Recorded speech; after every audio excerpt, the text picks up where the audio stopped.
Is Lucasfilm relying on The Mandalorian to revive interest in Star Wars? That's the headline of this week's Force Friday show. And for this week's show, I'm like a tragic Ben Kenobi figure, a hermit stuck in my little homestead on Tatooine, on my lonesome, discussing all things Star Wars. And as I did say, we're starting this week's show with a speculative headline: is Lucasfilm relying on The Mandalorian to revive interest in Star Wars? Well, I'm going to start off by saying I don't think interest in Star Wars has ever fell. I think it's still a pretty heady height. Most people who are fans of a franchise, except from a small fraction who have obviously voiced their displeasure at various different facets of the franchise and where it's going over the last year and a half or so, I think most people are still pretty interested in what's happening in Star Wars in terms of new films, creative decisions and directions are going. Is this the way they could maybe unite the fan base, having them as a combined happy force of good instead of these discontent, destructive little gits going about Twitter and throwing the toys out the pram 50 million miles into the sky?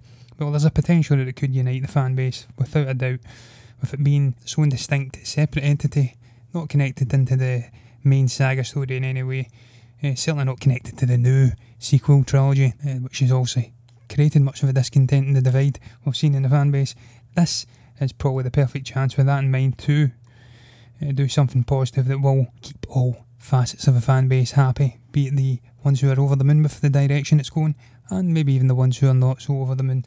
You also have the fact that it is a new medium, first live action Star Wars TV show ever created, so it's new, it's fresh, much like The Force Awakens was back in the heady days of 2015, when everybody was super excited about Star Wars and hadn't yet reached that despairing state that they're in at this moment. I say despairing, I'll get into that in a minute as well. I do not think the fan base is as fractured or as close to a 50-50 divide as these speculative commentators would have you believe on the internet. I do believe this is a great opportunity for Disney Lucasfilm to create something that will repair the divide to a degree, although you'll never please everybody, that's just a fact of life. But it's clear they are giving The Mandalorian a huge push to the forefront of our minds. We don't know when it's coming out yet. I believe it will be late next year, prior to the release of Episode 9. So what a time that will be to be alive as a Star Wars fan. But what is clear is they are pushing the merchandise for this TV show. Someone from the Blast got their hands on a document showing various different trademark applications made by Lucasfilm, who are attempting to secure the show's name for a whole host of products, which include, but it's certainly not limited to, toys, games, handheld units for video games, books, school supplies, temporary tattoos, clothing and footwear. So this is clearly what they see as an opportunity to thrust yet more merchandise into the hands and feet and just about every orifice and place on the body of the truly dedicated fan. I'm sure we'll get a Mandalorian helmet at some point as well, although that is not in that list. I'm sure we will, because it's too cool not to. What I take from this, in terms of just superfluous and as a side issue to the main story of them trying to repair the fracture in the fan base and push this and make everybody happy, there's two things I take from this in terms of the merchandise they are targeting for this new show.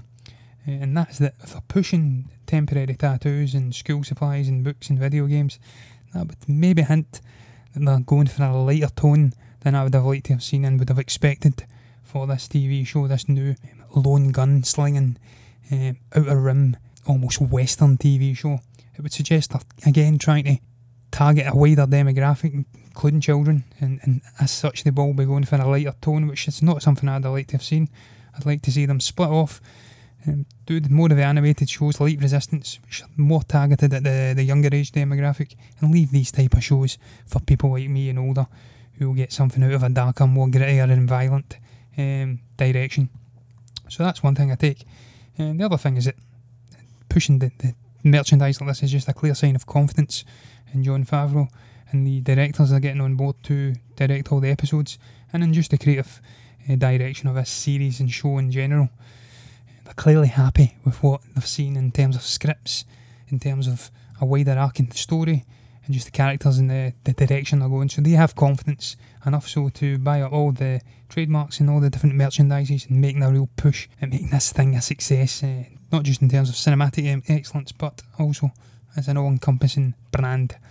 Star Wars does this anyway, Disney does this, so I'm not too surprised that they've pushed the merchandise and they're trying to get trademarks and stuff.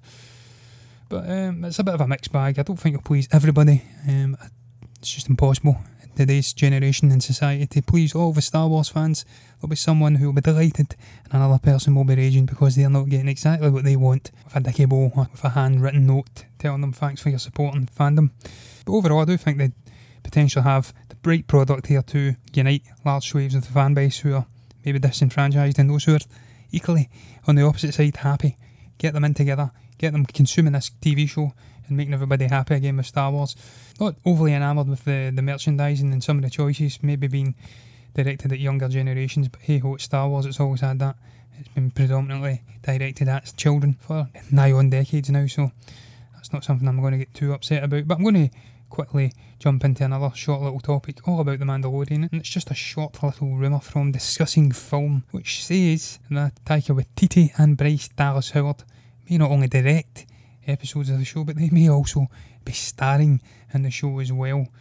Bryce Dallas Howard is obviously more well known in the world for her acting rather than directing. I don't, to my mind, recall any directing projects that she's done to date. This is a great opportunity for her, but she's more well known for her acting throughout her career, so I'm not surprised she's going to be popping up potentially in a role. Taika Waititi is rumoured to perhaps be voicing a droid figure in this series, and as we do know from his stint in Thor Ragnarok, a film he directed and he also starred in, he's a very funny man when it comes to voicing animated characters. Of course, he voiced Korg in Thor Ragnarok. For me, one of the funniest things in that film.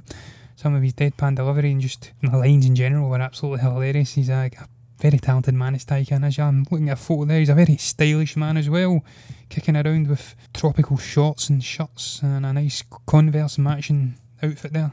He's a very dapper looking chap, very good director, and I would love to see him coming in and putting his voice to a droid character. Star Wars, be it an animated series, a feature-length film or in a live-action TV show, always requires a good droid figure. It's something that's synonymous with the franchise for the best part of 40 years now, and it's something we need in this show. So whether it's a sidekick for the Mandalorian character who maybe bumps into this droid as a lone gunslinger, then develops a budding bromance with the droid, I don't know. We've seen pansexuality being explored through droids in Star Wars as well, so maybe it becomes something of a love romantic figure or interest for the Mandalorian character. Who knows, the possibilities are endless, but I'm well up for that. I'm well up for seeing Taika Waititi starring and lending his voice. I'm well up for seeing Bryce Dallas Howard, a fantastically talented actress, lending her acting chops to it. Anything that's going to bring a degree of A-list star power into this TV show, make it an absolute behemoth of a TV show that will rival the likes of Game of Thrones and all the other big production TV shows I've seen over the last decade. I'm well up for, and that's just another thing I'd thrust into the previous topic I was talking about them pushing this to the forefront and really hoping this will be something that will revive what many would see as the divided and nailing franchise. I don't see that at all, as I did say. But the other thing is the clear dedication they have for this TV show was already known months ago. We spoke about this in a previous Fourth Friday show, where the budget was revealed as $100 million over a 10 episode series. $10 million an episode budget, one of the highest in the world, in Hollywood, in anywhere. So if that doesn't show that they've got commitment to this TV show, that they believe in the story and the creative visions of Jon Favreau, then nothing does. Certainly that would showcase they're pushing it to the forefront more than trademarking a whole degree of fiddly toys and stuff like that. But hey ho, I can't wait to see this TV show. I can't wait to see what direction they go. Jon Favreau is a man who voiced a Mandalorian in the Clone Wars. Obviously he voiced Pre Vizsla, very intriguing Mandalorian figure who headed up the Death Watch before he got done in. So this is a guy that gets Mandalorians. This is a guy that's invested in their story, invested in the tribal divided race that they were. Don't know if they are now, because obviously Bo-Katan brought them together and they were very much united. The last I seen them anyway. So it'll be very interesting to see if we get more of those politics surrounding Mandalore, what Bo-Katan's up to. I'm sure she'll pop up. And I've got complete confidence in Jon Favreau regardless of what decision he decides to go in. He's a fantastic director, screenwriter. I cannot wait to see this series next year. But I'm going to move on to the next topic, and again it's another speculative topic. We're still in the midst of a bit of a dry phase in terms of concrete movie news, so I'm trying to feed off of rumours and whatnot, and this rumour is all about the release date for a potential Star Wars Episode 9 teaser trailer. This is from We Got This Covered. They have nicked it off of The Express, who are reporting that the teaser trailer may well be attached to the Super Bowl, and that the main trailer will come our way all the way in Star Wars Celebration next April in Chicago. Now, The Express do love a good rumour. They do love some speculation when it comes to Star Wars. Clearly there's a big Star Wars fan in there who got lucky, got a job at The Express, and he just churns out rumour after rumour. It's like a more respectable Mike Zero, but has a degree of absolute shite coming out of it as well that he can take with a very large pinch of salt. Would I be happy with this a teaser trailer being attached to the Super Bowl? I'm not so sure that I would. The Super Bowl was, of course, February 3rd, so that's a long way away yet. That's still another good 4 months down the road. I think that's a bit late. Star Wars has traditionally flung out a teaser trailer round about Thanksgiving, which is obviously November. That's what they did with The Force Awakens, and that's what I'd like to see them do with Episode 9, with it being so divided, with a good 20% at least of a fan base not being so happy with Star Wars just now, maybe needing something to lift them, get them excited, maybe push them into wanting to go and watch this film instead of boycotting it like they did with Solo. I think it's very important that Disney get this time scale correct, and for me, the earlier the better, given as a teaser trailer. They've already been filming this film. It's been in production for a month now, 2 months. They must have enough stuff filmed in the can to give us even a tiny little teaser trailer that will get the anticipations boiling up till we get to Celebration next April in Chicago. I wouldn't be happy with a Super Bowl teaser trailer. I think that'd be terrible. Wouldn't surprise me them releasing a proper main trailer in Star Wars Celebration though. That's just a given, really. We expect that now, unless it's in London, in which case you get nothing. But look, I'll be going to see Star Wars Episode 9 regardless of when they release the teaser trailer or when they release a main trailer. I'm on board. I'm invested in this trilogy. I'm happy with all the creative decisions that were made in The Last Jedi. Hell no, I'm not. I thought they butchered it in some places, and I thought he got it right in some places too, Rian Johnson. But regardless, I'm on board for Episode 9. So it's not for me. This is for the disenfranchised, permanently unhappy people who may get a kick out of JJ's take on the final instalment in this trilogy.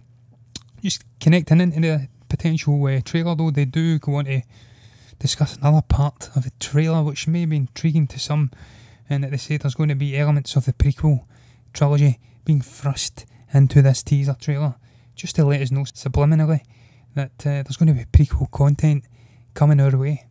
They say that John Williams will compose a track mixed with music from the prequel and the original trilogies. It will be their way of letting fans subliminally know that prequel content is coming. This special track won't be in the movie, but dedicated to the trailer only. It is also said that out of the shots for the trailer will be scenes that were all shot in IMAX. Well, again, that's pretty much a given these days. JJ, I would presume, be shooting the overwhelming majority of this film in IMAX quality film, so it's not a big surprise to me. In terms of the prequel content, I'd love to see that be the case. I'd love to see John Williams compose a track dedicated to the trailer. Thoroughly enjoyed the Force Awakens trailer. I don't know if it was the last one or the middle one with Han saying "Chew, we're home," but it had a dedicated Star Wars theme composed for it with drum heavy elements to it, and it was fantastic. So I'd love to see that here as well. Maybe a prequel inspired track being created by the legend that is John Williams. That'd be fantastic. And if they're subliminally letting us know that prequel content is coming our way in Episode 9, all the better for me too, because I've been preaching that to the rooftops. I want to see Anakin Skywalker, Hayden Christensen's Anakin Skywalker, popping up as a Force ghost, lending his thoughts and his maybe imparting some wisdom. I want to see Yoda in there. I want to see as many different people from the original and the prequel trilogy as we can muster up, getting in there on the action. I'd also love to see Emperor Palpatine, the Emperor, coming back in some vein or the other. Just mixing the prequel trilogy in with the original trilogy stuff, in with the sequel trilogy stuff, connecting it all, making it all interconnected into one big grand scale saga. This was something I read not so long ago. I don't know who was involved, whether it was JJ, Kathleen Kennedy or somebody else, saying that they wanted this all to interconnect. They wanted elements of the prequel trilogy, obviously it was much maligned, in here to make it all feel like it was a lived in universe that's shared and interconnected one into the other. So that I'm well up for that. But of course, as I did say, the Express, every bit as bad as Mighty Zero in terms of speculation. They just pump this stuff out on a daily basis, and 9 times out of 10, it's an absolute pile of shit. So take it with a heavy pinch of salt. But I'm going to move on to the next topic. It's a little bit different. It's all about Star Wars author Chuck Wendig discussing why he was fired by Marvel over vulgar tweets. Of course, the author of the Aftermath trilogy and some other things as well. He was sacked last week for some interesting tweets. Basically, he was attacked once again by right-wing idiots over in the United States who took offence at some political messages he was imparting on his followers. These people always like to draw partisan lines over there, be it on the left or the right, and take incredible offence at the most innocuous things that people tweet or say.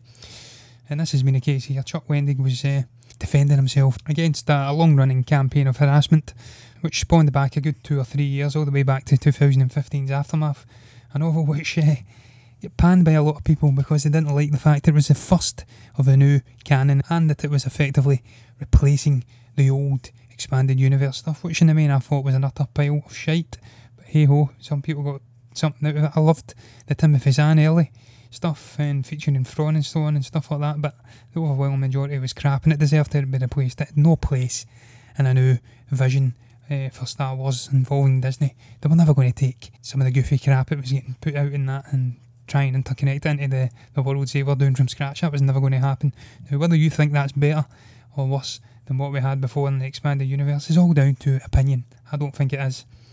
But I digress. Long-running campaign of harassment. Put out a political tweet, I believe. Right-wing guys get a hold of this, started targeting them, saying he should be sacked. He obviously responded, and he said this on Twitter. So here's a thing that has happened. I just got fired from Marvel, taken off of issues 4 and 5 of Shadow of Vader, and taking off an as of yet unannounced Star Wars book. This might be a long thread, so apologies in advance. Thankfully I'm not reading the whole thread, but he does go on to conclude that this is quite chilling and it breaks my heart. I'm very sad and worried for the country I live in and the world and for creative people all around. Courage to you all. I have a dire fear this is going to get a whole lot worse before it gets better. Of course, this is like the James Gunn incident from about 3 or 4 months ago, where they discovered tweets of his from 10 years ago, tweets he'd already apologised about and admitted that he'd redeemed himself. He became a better figure since then. Of course, he put all of that creative juice and redemption into the Guardians of the Galaxy films, which were all about growing as a person and redeeming yourself. But that wasn't enough. He got targeted by right-wing loonballs and they got him a sack from Disney, and here it's happened once again. Chuck Wendig, apparently another victim of a long bout of harassment and another victim of right-wing loonballs getting him a sack from his job. And it's Disney that's involved again. So what is the moral of the story here, Disney? Stop listening to right-wing loonballs, you should know better. Your founder was a right-wing loonball, some would say. I find this sad, personally. Joking aside, I do find it sad that Chuck Wendig's been given the heave-ho. He's a very good author. I've thoroughly enjoyed the Aftermath trilogy. The first book was a little bit hard to read, just the writing style, the prose, not like anything I'd read before. It was a bit, it was a little bit jarring to me, but as the story fleshed out and he went through the trilogy, it got better and better, and I thoroughly enjoyed it come the end. So it's very disturbing that we're getting these nutcases really ratcheting up these mentalist campaigns to get people sacked. I don't think it's a correct decision, but hey ho, much like James Gunn, we do know Disney are not going to back down. They gave him a boot apparently, but because of the negativity and vulgarity that his tweets were bringing, there was too much politics, too much vulgarity and too much negativity on his part. So hey ho, I've not got much more to add to it. I thought I'd fling it in there just because it is a bit of prominent news surrounding Star Wars, and I figure it's been involved in the new canon of Star Wars. I don't like to get bogged down with all this political nonsense. We've got enough of this over here with Brexit and our own group of loonballs running the show over here. But I'm going to move on to the next and last topic of this week's Force Friday show, and it's all about Star Wars Episode 9 and a potential spoiler, although I don't see how it is. It's all about how Episode 9 will be different from 7 and 8. Shock horror. A new self-contained story is going to be different from the previous 2 self-contained stories. But I digress, it's all about Oscar Isaac. He was interviewed by IndieWire, who gave his thoughts of the production and the whole feel of the set on the filming of Episode 9, which is ongoing just now. He says the way they've been shooting it right now is looser than it has been for the last 2 times. It does feel like a relief to get on set and feel like, oh, we can try things. It's a testament to JJ coming back and feeling confident, and then he goes on to liken the production quality and the improvisation going on there to that of a Cassavetes in space. So that's intriguing. I don't know what to make of this. I've seen a lot of gnawing of teeth and a lot of cries from the rooftops of this is bad. Because of course, Lord and Miller on Solo: A Star Wars Story got the boot from that film because they were going off script and improvising, taking the story in a direction that John Kasdan didn't want to go. Who can blame John Kasdan? This is apparently his final foray into the world of Star Wars. It's a character he loved. He's very passionate about, of course, Han Solo. So I couldn't really argue with him losing the plot with Lord and Miller in that instance, but this is different. JJ has a script. I'm sure he'll be doing a whole host of different takes. He'll be doing takes that are staying faithful to what he's got written on the script, and he'll be telling the actors and the actresses and everyone involved, listen, we'll go off and do something different here. We'll go on a brainwave and we'll do some improvisation, have a feel of what it might look like if we go in a bit of a more organic direction, and then he'll get to pick at the end what take fits the story and the feel of the film better. So I'm not concerned about this at all. I'm just happy to see, as Oscar Isaac goes on to say in the article, that they've got something that feels more alive. He says they have to find a way, usually in that instance, to try and get into the character and maybe do something a little bit different off the script. But in this case, they're not having to smuggle anything in here. They're getting free rein to do what they want, providing that it's playing into the larger, grander story getting told in the film. I have no issues with this. These are people who have played these characters for 2 films now. They've been involved with these characters 4 or 5 years. They're in their skin, they know what makes them tick. And this is a perfect opportunity for these guys to say, listen, no, I think this would fit this character better. He'd say this, he'd say that, he'd do this. Everyone goes on about improvising in Star Wars, how it's bad. Look at Han Solo in Empire Strikes Back. Improvised that most famous line of all where he says, I know, instead of I love you. And anybody criticising this has to be absolutely off a nut. When you think about the prequel trilogy, and the main criticism of that trilogy being the dialogue, the clunky dialogue, it didn't feel organic, it didn't feel natural, it felt like it was being read off of a script, because it was. More importantly, it felt like George Lucas dialogue getting read off a script, and as we do know, Harrison Ford says to George, you can write this shit but you can't say it. And so I have no issues with this whatsoever. I'm absolutely delighted to see they're giving JJ, that is giving them free rein to do their own thing if and when he thinks it may fit the story better. And I'm also pleased to see that Oscar Isaac's in there doing more, because I want to see this character of Poe getting thrust into the spotlight, getting a bit more in terms of story to work with, because he nearly get killed off in The Force Awakens. He was a bit of a whipping boy in The Last Jedi. I really want to see this guy stepping into the fore of the rebellion or the resistance, whatever the hell they're going as these days, and taking control of it in the absence of the sadly now deceased Carrie Fisher. He then does go on to say more about the backlash of Star Wars in this very intriguing article. Obviously, Oscar's done some heavy amount of filming. He had a bit of free time to go and speak to journalists about this new film that he's doing. Very unlike JJ to allow this sort of stuff to spill out, but I'm glad he's doing it for people like me. Gives me something to talk about in a very quiet week. He says people had very strong feelings, but there wasn't as much of an organised way to speak out about it. People that run blogs and websites need content, so it's like there's some content, 5 people on Twitter, hundreds, whatever it is, then you make it into a story. You make a movie, and people are supposed to like it or not like it, or not care about it. Those are the only 3 options, so it's not shocking that one of those things happened, and he's absolutely right. As I said earlier in the first topic, it doesn't matter what you do, how hard you try, how much money you push into things, how much you try to diversify the directing for episodic things in the new TV show to try and give it a different feel, a unique blend, try and appease a whole host of different people. You will never make everybody happy, and this is certainly the case with the sequel trilogy. It's like a microcosmic telling of that very thing. You will never please everyone, and certainly not Star Wars fans. And I'm just glad to see that Oscar has not been bogged down by it, and if he is going in with that attitude, hopefully the rest of the cast are going in with that attitude into episode 9, going in with a positive mentality. I would hope JJ done a bit of a pep talk before they get started, thrust that positive mindset into their minds and preaching the mantra of let's finish this whole thing on a high, because that's what we want to see. We want to see this Saga trilogy be a good positive culmination of essentially 4 or 5 years of hard work. I don't think JJ's ever finished a story that he started, so this will be interesting to see if he can do that. And this positive mindset that's coming out of this story about him allowing improvisation and breeding a positive mentality on the set and just not getting bogged down with all the bickering and infighting between, some would say, the vocal minority and the bigger, more content majority. And just quickly staying on the subject of Oscar Isaac, he was talking, I believe this is a while back, but I don't actually recall reading it, about the state of the resistance in episode 9, and he goes on to say and compare them to guerrilla fighters adhering closer to something like the Revolutionary War fighters, or even the guerrillas in Cuba with Che Guevara and Fidel Castro, and all these guys living in the mountains, coming down to do some attacks and getting back and trying to hide from the empire, in this case of the United States. He says it's that kind of ragged at this point. You hear about stories with George Washington as a general where lots of people died based on their orders, but that it's a part of a leadership and that push and pull in the fight for figuring out what way to move forward. So I find that very intriguing as well.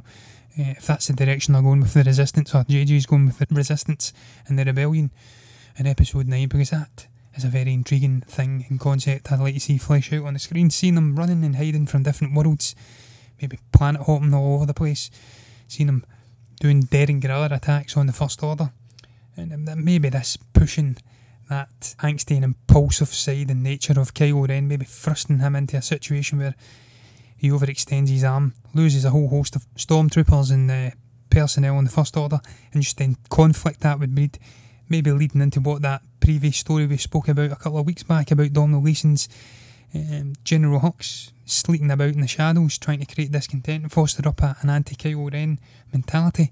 Maybe we'll see a coup getting attempted on Kylo after this. So it's all intriguing. It's great seeing these little snippets coming out about what's going on behind the scenes, the mentality of the actors, the positivity they're getting into this with, hopefully giving us a nice culminative end to this, some would say, divisive sequel trilogy. I cannot wait to see this film regardless. I cannot wait to December 2019 to see what we are given. And there'll be a whole host of new news coming out, I'm absolutely sure about that. And hopefully that teaser trailer pops up a little bit sooner than the Super Bowl. Hopefully we get to see it in Thanksgiving, and we'll be discussing that and my thoughts on the tone and maybe an early indication of the direction that JJ has chosen to go with the story. But I digress. That is me reached the end of this week's episode of the Force Friday show, where I discuss all things Star Wars. I'd just like to thank you for listening to me prattling on once again, and I'll be back next Tuesday with Stephen for Box Office Chat. Remember guys, if you enjoyed that episode, then do hit that like button, comment below, and maybe subscribe to the channel if you haven't done already. If you want to follow us on social media for all the latest updates from Movie Burner Entertainment, then we can be found on Twitter and Facebook at Movie Burners. You can also listen to us on Google Play and iTunes at the Movie Burner Podcast. And last but not least, if you want to access all the latest written reviews and the occasional article, then that can be found on our website at movieburnerentertainment.org. Until the next time, goodbye.